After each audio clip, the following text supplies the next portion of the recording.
Live for your home. That's what the father always told our protagonist. The meaning of that is that he didn't want him to desire anything and always be a shadow of his older brother. Our hero falls to the ground, and the soldiers around say they never imagined that it was possible for one person against so many knights. A long-haired guy says it's expected from the brother of that person, Cyan leaks. The guy in front of him is Boris, who gives a twisted smile, while Cyan asks who sent him. With daggers in hand, he wants to know if it was the Emperor. Seeing him activate the power, Boris says that the Mist is disgusting, and he's an assassin from the Mist group. Because of this, he will be eliminated for affiliating with the heretics. Cyan wishes him good luck to try to get out of here alive, but Boris tells him that he has already placed a barrier of 9 stars in this place. The protagonist knows he has to get out of there urgently and find out who caused the incident with his brother, telling Boris that he will break any barrier he has raised when suddenly someone says, "Enough, Cyan." Chan is startled and doesn't know what to say, remembering his father's words. Live for your home and your brother. Eshel is the house itself. The success of the house depends on the success of Eshel. Cyan can't believe it. The guy behind it all turns out to be his brother after all. He falls to his knees as Eshel says he must be wondering why he's there. The brother approaches Cyan, asks what that means. Eshel says he has done his job very well so far, but for this house and for his own brother, he will release him from sins. Cyan can't understand what he did wrong. Looking at his mist, Eshel says that is disgusting, and long ago, he was no longer human. He shouts at him, saying he has been deceiving everyone. Cyan thinks about those words and loses his mind.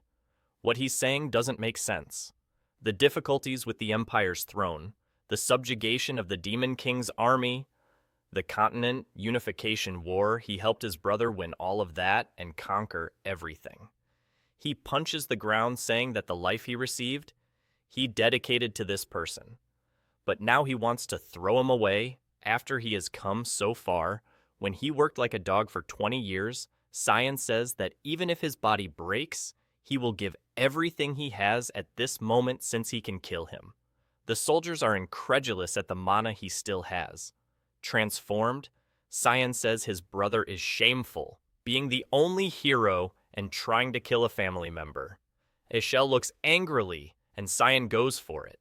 He's easily defending himself while Cyan says he only needs one attack. He sees an opportunity and goes for the blow, but hits against a barrier. The fight is not won of us, and Boris is protecting Eshel, who takes advantage of this to strike a blow to Cyan's belly. With the sword in his belly, he says he thought about letting him go easily, but he really showed the dark side in the end. It really is a relief that he never trusted him for a second. He pulls out the sword, kicks Cyan, and leaves with the group. Fallen Cyan thinks it's a ridiculous end. It makes no sense to die like this. From one moment to the next, he attacks Eshel again, tells him to die, and puts the dagger to his neck. But an explosion of light sweeps through his body. A voice calls for a young master and a boy wakes up sweaty in bed. The maid asks how long he's going to sleep, and Cyan asks if it's Emily. Looking at her, he thinks it's been 20 years since they met. But she looks the same as the day he met her. He recognizes the room as the one he lived in when he was younger, and it hits him that he has returned to the time when he was a child. Emily tells him to stop messing up the bed and go to training, and Cyan wonders what training she's talking about. Stating that he's back in the Vert family, Duchy, he's sure it's the past. Maybe they are memories, but he remembers perfectly. This was on March 27 years ago, a year before he entered the academy. At the beginning of each month, there was an open training fight for the public. It was an important event even for his father. His opponent was a boy named Kranz Vert, a brother who was also born from another mother but was the same age as him. His mother, Marguerite, was the official wife of the Duke. Because of this, her son received much more attention. Cyan, being the son of an illegitimate wife, was humiliated that day, and that's when his father told him to do nothing and give up. Emily asks why he doesn't give up, while Cyan now says he's just going to win quickly. But he hesitates when he realizes that a simple thin sword is extremely heavy for this body. Now, he is sure it's not a dream or a memory, but he hadn't heard of magic like this, and wonders if he really went back in time. Kran says it's incredible that he didn't run away, and when Cyan looks at his father, he tells him to start.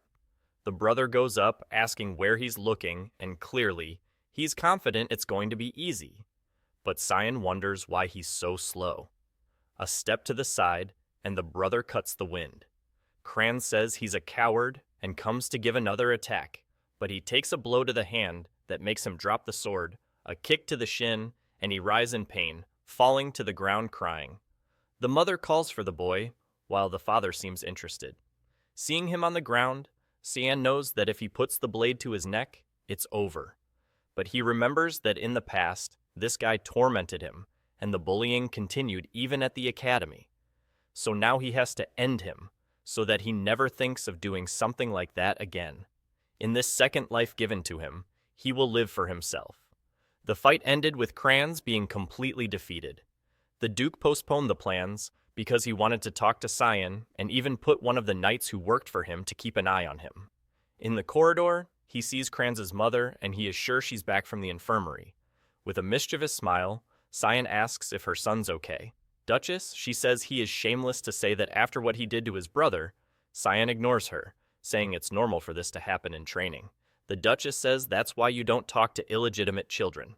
Filthy mother, filthy child, and you should have stayed picking up trash from the streets. Cyan looks back, thinking she crossed the line and wondering if he should kill her, but he smiles remembering that he knows how to make her suffer gradually, and tells her he will enter the same academy as Kranz. And she asks what he means by that. He wants to know if she doesn't care about her son and his graduation. She frowns and goes to slap him, asking how he dares to say something like that, but the guard protects Cyan and apologizes to her. But the Duke calls the boy so they can't linger there. He stares at the Duchess and tells her they are leaving. She remains with a closed face, but doesn't have much to say. And Cyan did this because he knows the Duke's order is absolute, and that night there was order to protect him. In the room, his father tells him to come in. Cyan enters and introduces himself, while he thinks that the last time he met this guy like this was 15 years ago. Duke Wallace Vert, who tells him to sit.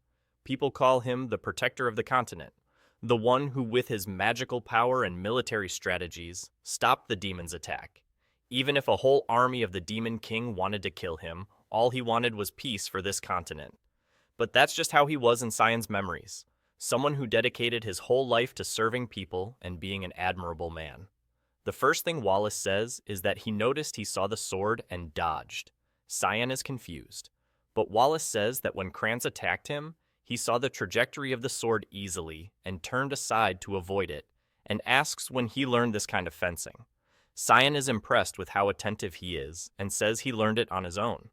Wallace says that as far as he knows, Cyan had no interest in fencing or he was hiding his skills. The explanation says he didn't want to stand out too much, while Wallace says it's amazing that he defeated Kranz even acting like that, but he stops and then asks why he hit his brother like that in the end. Cyan thinks, is he recognizing me as someone strong? And then says he wanted to prove something. Wallace asks what he wants to prove. Our hero says that even though he is a brother, he wanted to prove that he is better than Kranz. The father begins to laugh and says it's amazing to have such a direct and clear answer like that. He hopes that Cyan will one day become a strong ally of Ashel. The name Ashel scares our protagonist, who wonders why he would want to be an ally of that guy. In the end, his father's obsession with Ashel hasn't changed at all. He clenches his fists without saying anything, and Wallace says there's no reward ceremony, but he can ask for something. Cyan's plan is very obvious. He wants to end everything that Ashel wants to do, so he tells his father that he wants something special. The maid asks if he really wants to go to the front line of war. He says yes and is sure, but she wants to know if he's out of his mind. He has no idea how terrifying that place is. It's full of demons, monsters, and creatures. In the west of the old empire, there's a place known as the continent's front line, a battlefield where an endless war against the demon army has been going on for 100 years. Because of this reason, his father, who was hesitant at first, gave a condition he would have to be qualified enough to go to that place. But Cyan didn't exactly know what he meant by that. But one thing is certain, he just has to get stronger and faster as soon as possible. Fortunately, he still has all the battle knowledge from before the regression, and he can feel a bit of demonic power within him, so he just has to train, and eventually he'll be able to use it. Suddenly the door opens and someone shouts his name. With a hand on his hip, he recognizes his big sister at least. Welcome. She grabs him by the collar, and the maid asks where she was while she's asking Cyan if he's crazy. She heard that he asked his father to go to the front line while Cyan is begging her to let him go. Ellis drops him to the ground and says he's getting too cocky for beating crayons, and she yells in his face telling him to go to the roof now. Outside the castle, the two meet on a bridge, and Ellis says it will start when he touches the sword. Then he just has to resist for 3 minutes and she'll allow him to go to the front line. Cyan wants to know if they really need to do that. Ellis ignores him and says she has a question. Is he planning to succeed in the family by any chance? Cyan is caught off guard, but he has no interest in that. Before he can answer, Ellis tells him to draw his sword, while Cyan thinks he barely regressed, and he's already having to fight twice. Without saying anything, Elise goes for it because he touched the sword, which scares him without knowing why. He manages to defend her blow, and she's incredulous that he managed to block that. While Cyan's scared that she's really going all out against a brother 7 years younger, she steps back with grace and beauty, while thinking it's impossible for him to have blocked her long sword with that thin rapier. He's already gnashing his teeth thinking it's luck, she says. He's apparently better than she thought. Cyan realizes he's in trouble now, and she goes for it with a sequence of cuts that's hard for Cyan to dodge.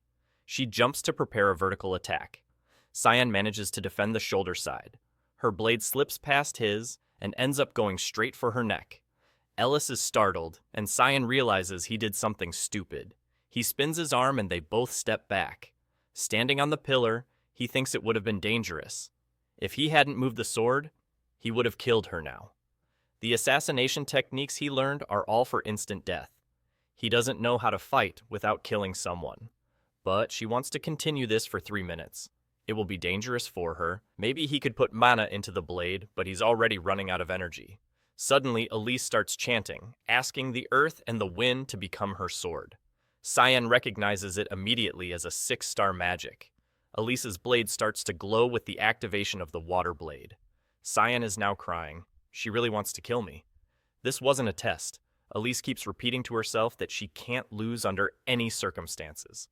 On the corner of the wall, Cyan's problem is that if he reflects her attack, either he'll end up killing her or throwing her off. If that's the case, he jumps towards her. She raises her sword, releasing a beam of light. She again asks for something to stop hesitating and come out already. As Ellis is preparing to deliver the blow, right before impact, a knight enters between them, saying, "Enough." He blocks Elise's attack with his sword and grabs Cyan by the collar. The impact resonates throughout the castle, and the knight stares Ellis down, saying she went too far against the young boy. Cyan feels relieved he had been waiting for this guy to show up, but he took too long. Seeing the blade, Ellis seems to regain consciousness. She then rushes and hugs Cyan, apologizing, saying she lost control. She cries on his shoulder, saying all she didn't want was for him to go to the front line because she'll be very worried. Embraced by her, Cyan thinks she truly is Noonim, a person who studied in one of the S-grade schools and was one of the most highly qualified swordsmen. Moreover, she had a beautiful face and was recognized as the daughter of a god. Everyone thought she would be the next continent's protector alongside a shell. However, not long after joining the Knights of Light, she had a miserable end. He hugs her, saying he missed her, and at this time, he will protect her. Ellis asks the knight why he's here if he's the Duke's protector who left. The knight says he's here obeying the Duke's orders to protect the young master.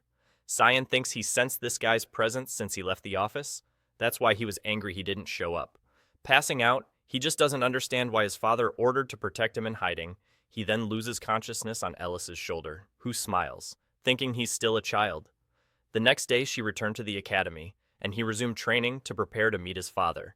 All he could do was push his body to the maximum to increase stamina. However, poor thing is fading. 10 push-ups is the maximum he can handle. Remembering his muscular version, he thinks he'll need drastic measures. Suddenly, Emily enters the room and says, Ellis sent something for him. However, she says it's too stinky and asks what it is. After Ellis attacked him, Cyan asked for hellhound blood as a gift of apology. Because of the terrible smell and disgusting appearance, everyone thinks it's poison, but in fact, it has the power to permanently increase the stamina of whoever drinks it. Pinching her nose, Emily asks if he's really going to drink that, and he says yes. Taking a big gulp, he says he's the only one who can eat Emily's food, so this is fine. Already remembering the purple mushroom soup she made and how much worse it was, he smacks the pot on the table and says it was delicious, exuding an aura. Calling for Emily, who wants to know what happened, he looks back with red eyes and says he's going for a walk because he wants to see the effect of the medicine, and then leaves the castle. Standing aside, he says he's been wanting to come here for a long time. This was the place he came to when he wanted to be alone. Another day, a revelation from the God of Light came to Yahello, his brother, about an ancient temple that was in that place, and Cyan was skeptical about it. Leaning against the ground, he says no one knows about the revelation yet. The ground cracks, and a red mist starts to emerge while Cyan says what he's about to do, Yahello would never imagine. Looking at the underground passage, Cyan wonders if it's time to go. Walking inside, he says it's different from before.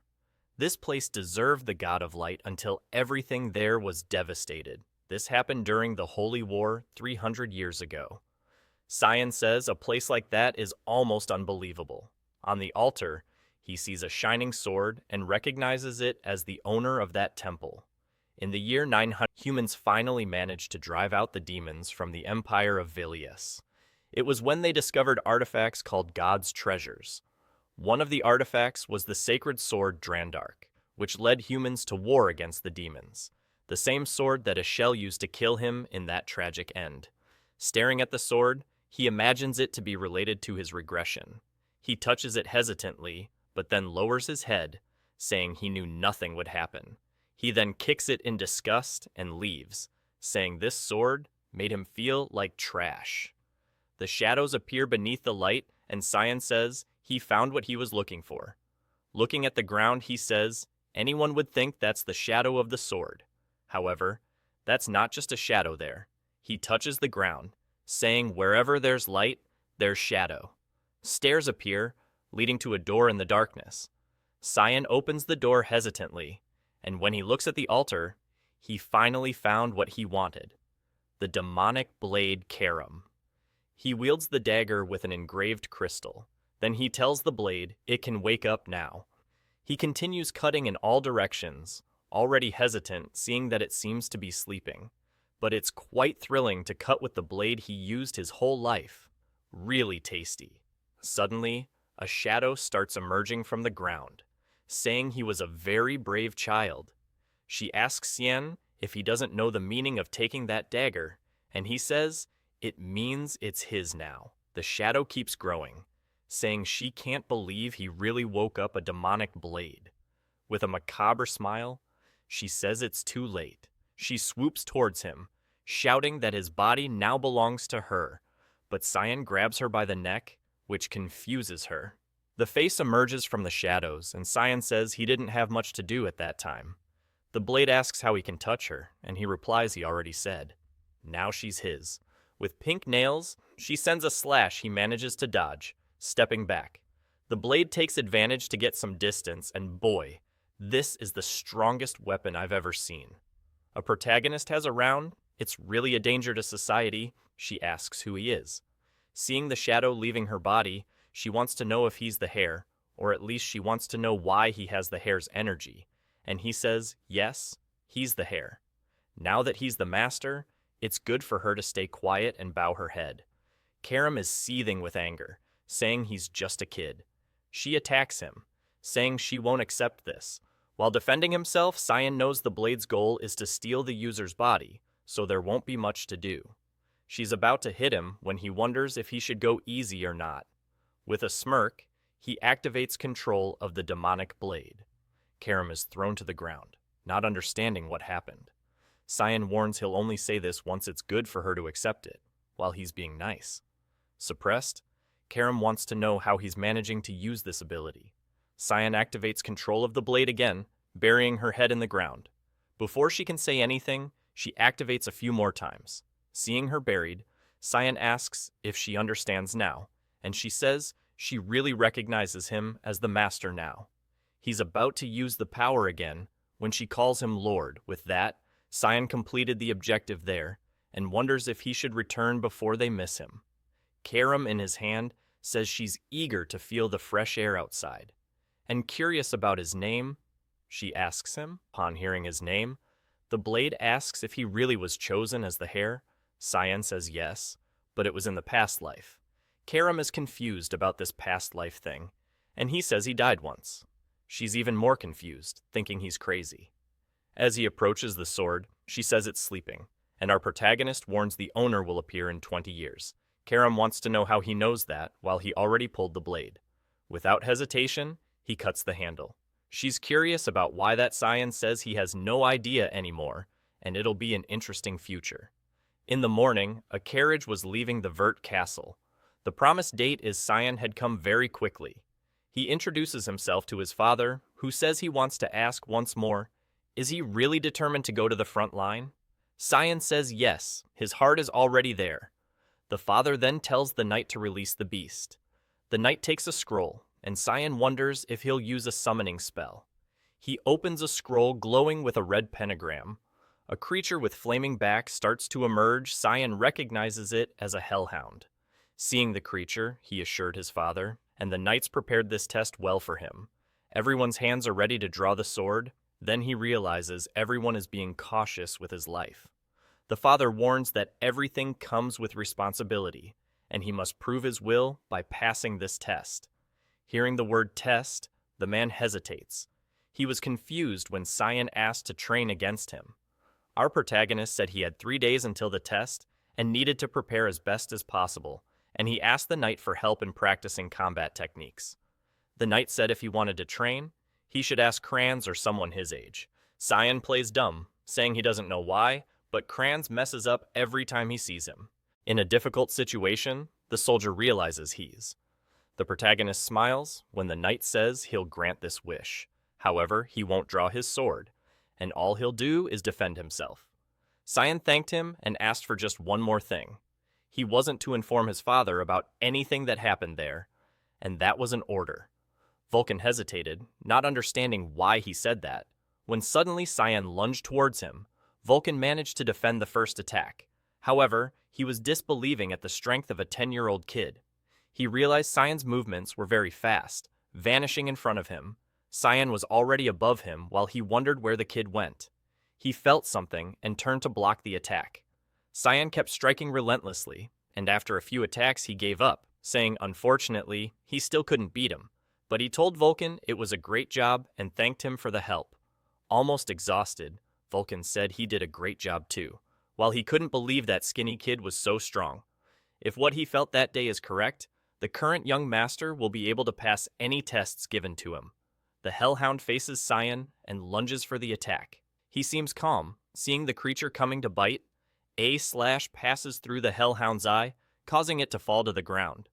Looking back, Cyan says with his current strength, he needs to finish this as quickly as possible. The hellhound gets up, and he knows he has to end it with this attack. He prepares, and suddenly the slash has already passed through the hellhound's head, completing the blow with a blade throw from the air. The present knights are all startled, while his father smiles. Seeing the carcass on the ground, Cyan says it's a waste he let so much blood be lost. But he knows if he starts drinking that, the guys will think he's crazy, so it's better to leave it. Wallace then comes to congratulate him, saying it was incredible. Since that's the case, they'll meet again on the front lines. Cyan thanks his father while Karam is calling for him. Asking if she's just a kitchen knife, our boy says no, she's a demonic blade. She then wonders why she's not being used. She can only regain her powers by consuming blood. Heading towards the hellhound, she's begging just for a lick.